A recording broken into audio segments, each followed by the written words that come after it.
Naku mga sangkay, akala ko po tapos na po itong pananalasa ng napakalaking bagyo. Ito po yung Beryl Hurricane. Subalit hindi pa pala mga sangkay dahil dinaanan po neto ang bansang Amerika mga sangkay at ito po ang nangyari.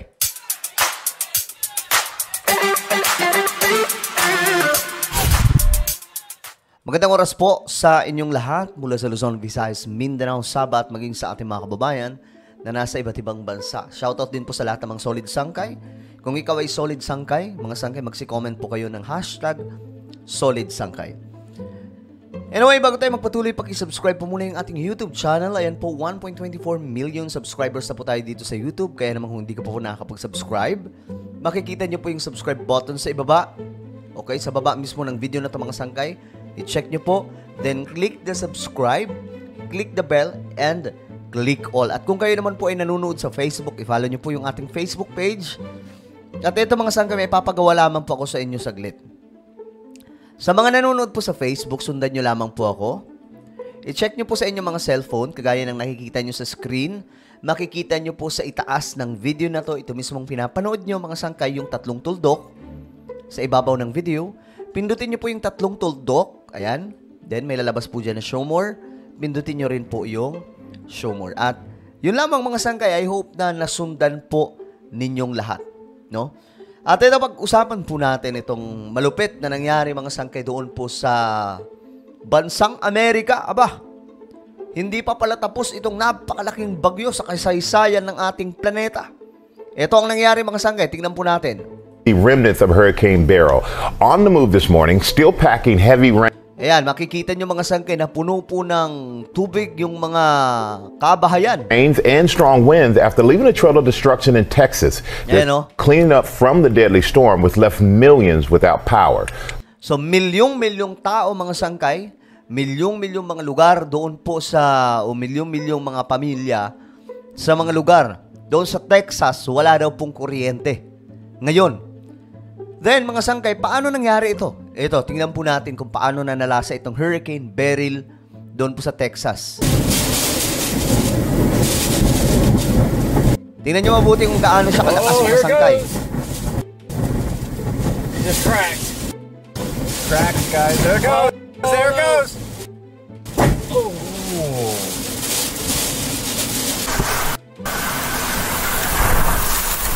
So, ganyang kalala, mga sangkay, itong Hurricane Beryl, no? Yun nga sinasabi natin, mga sangkay, na humina habang papalapit doon sa Amerika. Pero, mahina na po ito sa lugar na yan, mga sangkay. Pero, kung titingnan po natin, napakalakas pa rin. How much more, mga sangkay, kung nasa Category 5 pa po itong Hurricane Beryl.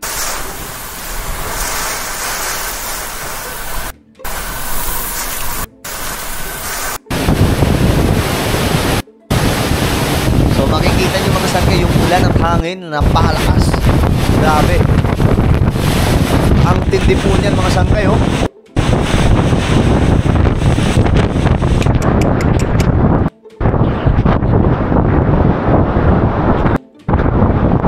Ganyan po siya kalakas mga sangkay. So eto mga sangkay, makikita nyo, no? Lumalim na po yung tubig.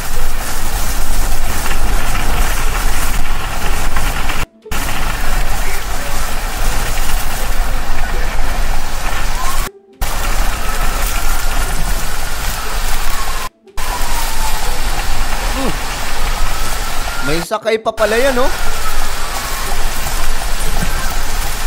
Grabe. May sakay pa, man.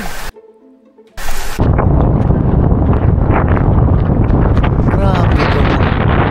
Tingnan nyo naman mga sakay kung paano lumakas ang tubig.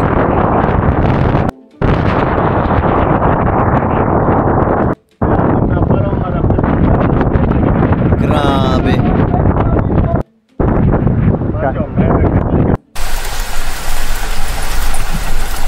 Wait. You can wait for police and high water rescue. Grabe, ang lakas, men. Now I gotta see if I can scale. Oh my gulay. Again, wag na po tayo magtaka kung bakit nangyayari ito. Ito po ay dahil sa malalang climate change. Ngayon, ito po yung realidad na nagaganap po sa ating mundo na dapat mag-take na po ng mas mabilisan o agarang aksyon ang world leaders. Subalit mga sangkay, sa totoo lang, kahit ano pong panawagan ng UN, halos hindi po pinapakinggan, no? Ng mga matataas na opisyal na maraming mga bansa. Maliban po sa Pilipinas. Si BBM kasi very vocal patungkol po sa climate change. Lagi po niya ito ina-address halos karamihan po ng kanyang speech. Lagi po niyang sinasabi na it's time na mag-act na po ang lahat ng mga leaders ng mas mabilisan para po kahit pa paano maisalba pa po natin ang ating planeta. Kasi by 2030, kung hindi talaga ito maaagapan, yun na po, magiging new normal na po itong lahat.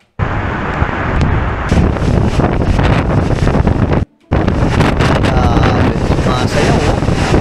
Alain mo na nakaharang na po itong malaking building, oh.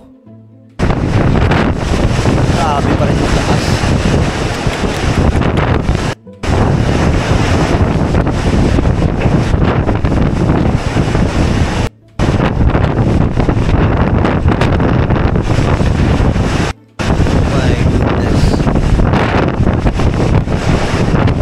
Hindi na po ito magiging bago sa mga susunod na mga araw. Mas titindi pa po ito ng mas titindi.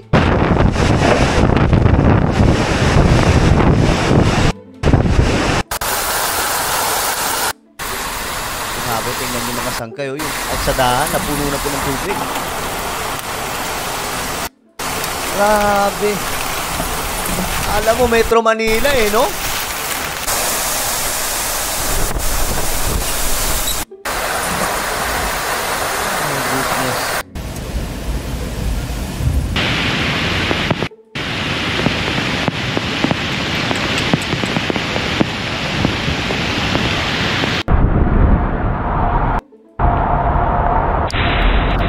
Okay, so ngayon mga sangkay, balikan po natin dito. Ayan, ito naka-live to mga sangkay. Titingnan po natin ang mga nangyayari doon ngayon. Ayan, oh. So patuloy po na nananalasa po talaga itong Hurricane Beryl. Okay, tingnan po natin ang balitang to mga sangkay kung paano po hinagupit ang iba pang mga lugar sa Texas. Victor Oquendo is in Houston. Good morning, Victor.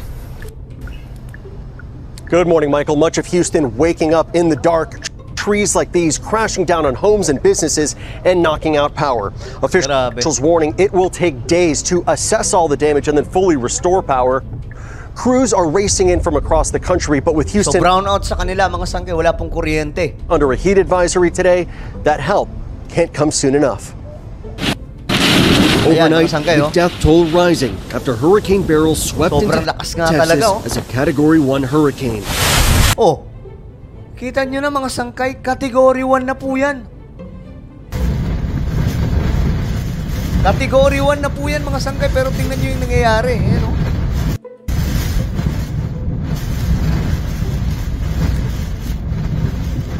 Oh my.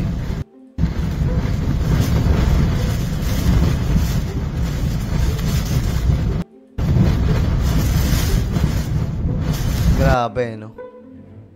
Okay, balikan po natin ito mga sangkay. Dangerous storm surge inundating parts of the coast. At least 6 people have died, including 73-year-old Maria Laredo. May mga pumanaw din pala mga sangkay, ano? Who was killed when a tree came crashing onto her home. And an employee with the Houston Police Department who drowned after... Category 1 pa yan mga sangkay, no? Humina na po yan. How much more? Nagpang-abot po sa Category 5 ito eh. Sa ibang mga lugar na dinaanan nito. Driving through floodwaters. We're in an emergency. We're in a rescue mode. Life safety. Beryl dumping more than 13 inches of rain in some areas. Wind gusts near 97 miles per hour, causing widespread damage to businesses and homes. In the Houston area, 47 high water rescues. Firefighters rescued Mong Thuy, who we spoke with earlier. The water was going up quickly. So, ito po ay talagang matinding pananalasa ng ating kalikasan, mga sangkay. No, ayan, makikita nyo naman kung gaano kalakas po yan, no? Category 1, guys. Category 1 pa lamang po yan mga sanggay kasi bumaba nga po itong lakas ng bagyong Beryl. Pero kung titingnan po natin yung lakas, hindi po ito basta-basta, no? So ngayon mga sanggay, ano po ang inyong komento tungkol po dito sa nangyari sa US na binabayo po ng mga malalaking sakuna ang ating mundo at ang Amerika mga sanggay ay hindi po nakaligtas. Ito po ay ang pinakamalaking bagyo, no? Hindi ko alam kung sa taong 2024 basta kabilang po siya sa mga malalaking bagyo sa buong mundo na halos mas malaki pa po ng mga maliliit na bansa.